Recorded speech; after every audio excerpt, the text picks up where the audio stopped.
Buenos días, mi nombre es Rodrigo Amor Arevalo Contreras, profesor de la Universidad Autónoma del Estado de México y presento la ponencia Incongruencias del sistema actual de etiquetado de alimentos y bebidas no alcohólicas preenvasados con el derecho de la alimentación en México.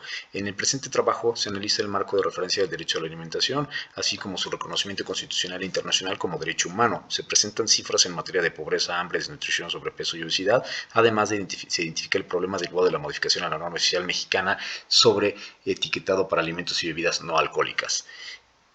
Además, se formula una propuesta de mejora al sistema de etiquetado frontal de alimentos como estrategia para ayudar a garantizar este derecho humano. Como marco conceptual del derecho a la alimentación, hay que señalar lo dispuesto por la Oficina del Alto Comisionado para los Derechos Humanos, afirmando que el derecho a la alimentación es una adecuada será adecuada cuando se ejerce cuando todo hombre, mujer o niño, ya sea solo o en común con otros, tiene acceso físico y económico en todo momento a la alimentación adecuada y a medios para obtenerla. De igual manera, Rocati señala que la seguridad alimentaria es un concepto que puede ayudar a la consecución de este derecho y surge cuando todas las personas tienen en todo momento el acceso físico, social y económico a alimentos suficientes, inocuos, nutritivos que satisfagan las necesidades y preferencias alimentarias para llevar a cabo una vida activa y sana. Asimismo, señala que el derecho a la alimentación se encuentra íntimamente vinculado con otros derechos como el de la salud, la vida, el agua, la dignidad, la vivienda digna, la educación, el trabajo, la seguridad social y el derecho a la información, ya que para la consecución de unos se requiere garantizar otros. Por ejemplo, para garantizar el derecho a la salud, previamente necesitamos garantizar el derecho a la alimentación, y para garantizar el derecho a la alimentación tenemos que tener el derecho a la información y al trabajo para poder informarnos y para poder adquirir dichos productos alimenticios.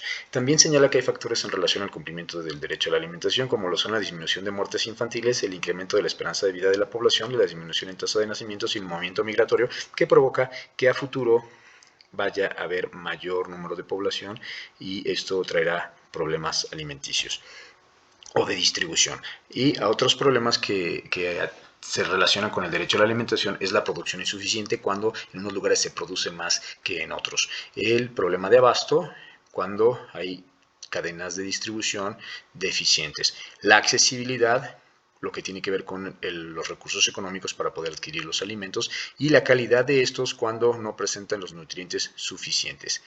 Dentro del marco legal del derecho a la alimentación se menciona la Declaración Universal de los Derechos Humanos de la ONU, el Pacto Internacional de Derechos Económicos, Sociales y Culturales, también de la ONU, el Protocolo Adicional de la Convención Americana sobre Derechos Humanos en materia de Derechos Económicos, Sociales y Culturales, de la OEA, y aterrizando ya en nuestra Constitución Política de los Estados Unidos Mexicanos, que en el 2011 incorporó su párrafo tercero al artículo cuarto constitucional, reconociendo el derecho humano a la alimentación. De igual manera, se presentan números sobre alimentación, sobrepeso y obesidad derivados de la ONU, de la UNICEF, de la Secretaría de Salud, de textos de Jorge Dávila y de Miguel Rocati, en donde se establece un contexto actual acerca de estos temas, en donde 690 millones de personas en el mundo pasan hambre. En 2009, 1 de cada 10 personas en el mundo se expusieron a niveles graves de inseguridad alimentaria.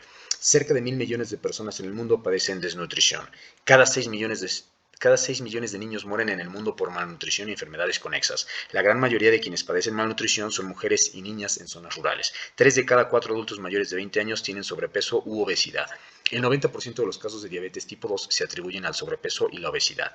México ocupa el segundo lugar mundial en obesidad en población adulta. En la población infantil, México ocupa el cuarto lugar a nivel mundial. La prevalencia de sobrepeso es más alta en hombres que en mujeres y la prevalencia de obesidad es mayor en más mujeres que en hombres.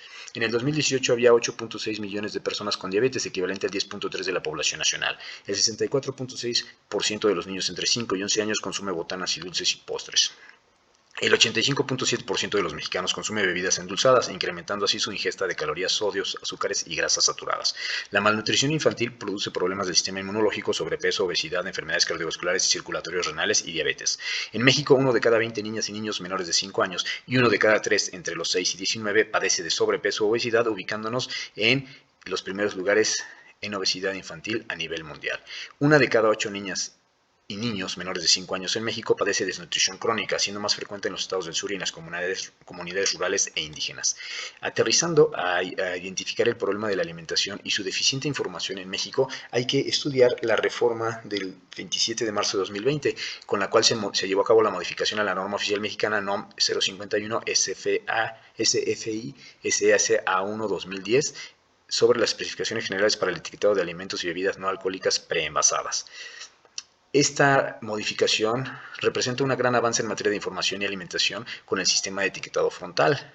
imponiendo el deber de proporcionar información a la industria alimenticia acerca de sus productos, sobre la información nutrimental complementaria en alimentos y bebidas, mediante la incorporación de sellos frontales que señalen el exceso de calorías, azúcares, grasas saturadas, grasas trans y sodio cuando así proceda, además de incorporar leyendas que declaren si contiene cafeína y endulcorantes se debe de evitar en niños, además de no incluir en la etiqueta personajes infantiles, animaciones, dibujos animados o cualquier otro elemento atractivo que fomente el consumo por parte de niños.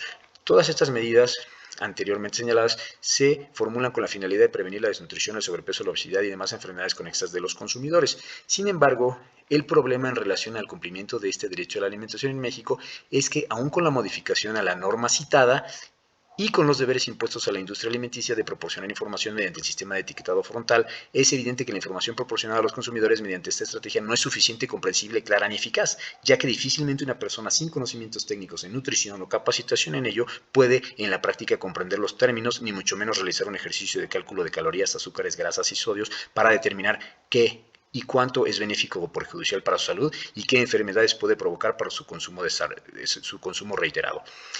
Como posible solución, se propone, derivado del presente trabajo, un sistema de etiquetado frontal en alimentos y bebidas con contenido explícito. Esto es, incorporar al actual sistema de etiquetado frontal un sello que contenga una leyenda con advertencias claras y explícitas sobre los riesgos y consecuencias que se pueden suscitar en la salud humana por el consumo de estos alimentos o bebidas, tal y como actualmente se incorporan en las envolturas de las cajetillas de cigarros. En estas, por ejemplo, señalan que contiene alquitrán, partícula tóxica causante de cáncer, o el consumo de tabaco produce infartos. De esta manera, algunos ejemplos hipotéticos con las advertencias que se sugieren en las etiquetas de un determinado alimento o bebida que tenga nutrientes críticos sería: el consumo de este alimento o bebida puede ser causa de diabetes. Consumir este alimento o bebida puede contribuir a desarrollar sobrepeso u obesidad, causantes de enfermedades cardiovasculares. El consumo de este alimento puede provocar cáncer de colon. Consumir este alimento o bebida puede elevar el colesterol, causante de infartos, ya que tan grave es el cáncer y demás enfermedades provocadas por fumar tabaco, como lo es la diabetes y los problemas cardiovasculares derivados del exceso en el consumo de alimentos altos en azúcar, grasas, harinas y sodio. En cuanto a la metodología, se realizó un estudio con un enfoque mixto, ya que se analizaron números y encuestas oficiales derivadas de organismos nacionales e internacionales sobre el objeto de estudio, además de que se estudiaron algunas de sus cualidades como sus causas, sus consecuencias y su regulación jurídica. Los métodos implementados fueron el deductivo, el analítico y la síntesis. Las técnicas de investigación para recolección de datos fueron de carácter documental, como la bibliográfica, videográfica, legislativa, internacional, estadística y cibergráfica. El objeto de estudio se determinó como el derecho humano a la alimentación, el sistema de etiquetado frontal y sus aciertos y sus incongruencias con los deberes del Estado de respetar, proteger y cumplir con este derecho. Como conclusiones presentamos la primera. La alimentación es un derecho humano reconocido en el marco jurídico. A consecuencia de ello, se debe garantizar que sea nutritivo, suficiente y de calidad. Los números presentados en materia de alimentación, desnutrición, sobrepeso, obesidad y diabetes presentados anteriormente son indicadores de la seriedad con la que se debe de enfrentar este problema. La norma oficial mexicana NOM 051 SCFI SSA 2010, pese a sus innovaciones en materia de etiquetado frontal, no da solución eficaz a los problemas de falta de información de los alimentos y bebidas de los consumidores, dejando subsistentes los problemas de malnutrición, sobrepeso, diabetes y enfermedades conexas. Y finalmente, una posible solución es la incorporación de un sello a los envases de alimentos y bebidas con nutrientes críticos que contenga una leyenda con advertencias claras y explícitas sobre los riesgos y consecuencias, además de enfermedades que se pueden suscitar por su consumo, similares a las que actualmente se incorporan en las envolturas de las cajetillas de cigarros. Es cuanto. Por su atención, gracias.